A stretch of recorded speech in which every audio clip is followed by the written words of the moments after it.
When we think of society's paradigm for parenting, we tend to think of a loving, attuned parent, one who is very considerate and supportive and compassionate, one who can create a very stable, safe, and caring, nurturing environment for a child where their needs are met. And we tend to assume that comes naturally to parents. And unfortunately, that isn't always the case. For whatever reason, sometimes a parent is unable to meet the needs of the child, particularly the emotional needs, and this video is going to focus on the emotional side of things.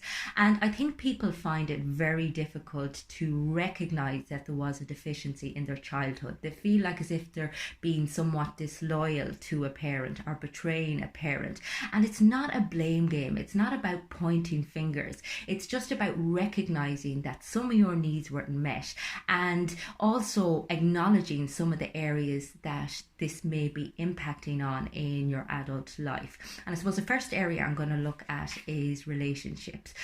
Someone who grows up in a very secure environment tends to assume that their adult relationships are a secure place, that they can trust easily, that they can create porous and healthy boundaries.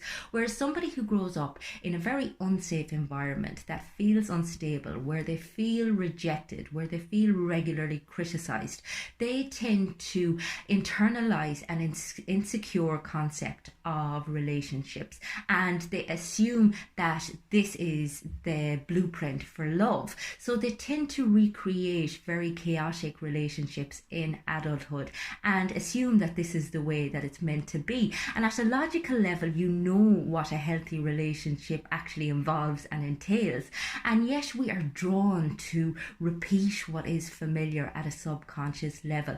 We are drawn to people that are familiar to us, that represent what our parents used to be like, and we don't even realize that we're doing it. And I suppose it's first of all recognizing that pattern that possibly you have been repeating for your entire adulthood, and kind of taking a step back from it and acknowledging that it doesn't always have to be the case. Another area people tend to struggle is that of emotional regulation.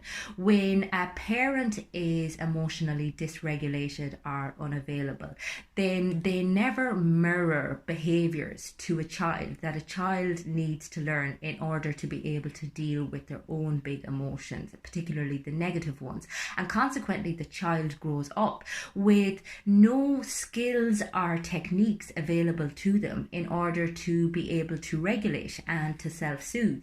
And consequently, they tend to turn to more negative coping mechanisms to try to regulate. And this can often be the start of addiction. And, oftentimes the coping mechanisms that we develop are maladaptive and can really work against us.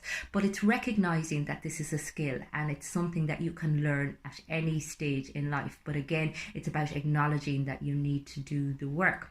Another area where people struggle is with their sense of self. I suppose if you have been continually told that you are unlovable or unacceptable as you are, if you have never been given that sense of, being an okay person, then you're going to internalize this very negative concept of yourself. You're going to feel like there's something inherently wrong with you, that you're bad, and consequently you're going to find it very difficult to comprehend how anybody else could see anything good in you because you don't see anything good in yourself.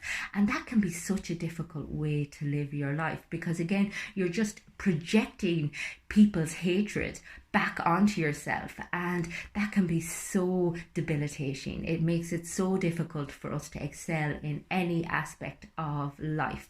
You're also going to continually fear failure. I mean, so many people who have grown up feeling unloved or unaccepted continuously kind of keep themselves in their comfort zone. They never want to take a risk. They never want to put themselves out there because they're convinced that they're a bad person and that they're not really capable of anything. They also tend to overachieve and set really perfectionist standards because they are just continuously looking for the approval of others, and you can kind of oscillate between the two, not really living the life that it is you were destined to live, and then trying to do things that aren't in alignment with who it is you want to be in order to please other people. And this continuous sense of people pleasing, of kind of doing everything to a perfect standard, can suffocate a person and just hold them back so much in life, and is so completely exhausting, and it leaves a person feeling completely isolated. Another area where people tend to struggle is that of a deep sense of shame. Because you were criticized, because you were harshly judged or rejected or shunned, you carry this invisible cloak of shame which shadows everything that you do. You have this kind of sense of self-loathing, this feeling of inadequacy, this feeling of everybody disliking you, and very, very low self-worth. And that can be really, really heavy to carry around with you on a daily basis. And I suppose it's recognizing, first of all, that this is something that may be having an impact on your life, and then taking the conscious action necessary in order to be able to do the healing work that can bring you out the other side. And as I said, it's not about betraying anybody. It's not about dishonoring your family. It's just recognizing that your needs weren't met, and that this may be impacting on all of your life decisions, your capacity to believe in yourself, your capacity to make space for yourself, to allow yourself to be who you authentically are, and to find the life destined for you. And it's not an easy journey. It can have a lot of ups and downs, and there's no final destination. I mean, you cannot erase your past, you cannot undo your childhood, but what you can do is rewrite your future, and you can make your present a lot kinder a place to be for you to live. Because again, when we are in a continuous state of turmoil and self-rejection, we are always going to have that void inside of us. We are always going to feel empty, whereas you can fill that space with love and with understanding and with compassion and forgiveness. It's just about taking the necessary steps to get there. So if this is something that resonates with you, then get in touch with me on the website. It's fundamentals.ie. You can also get me on any of the social media platforms. Talk to you again soon.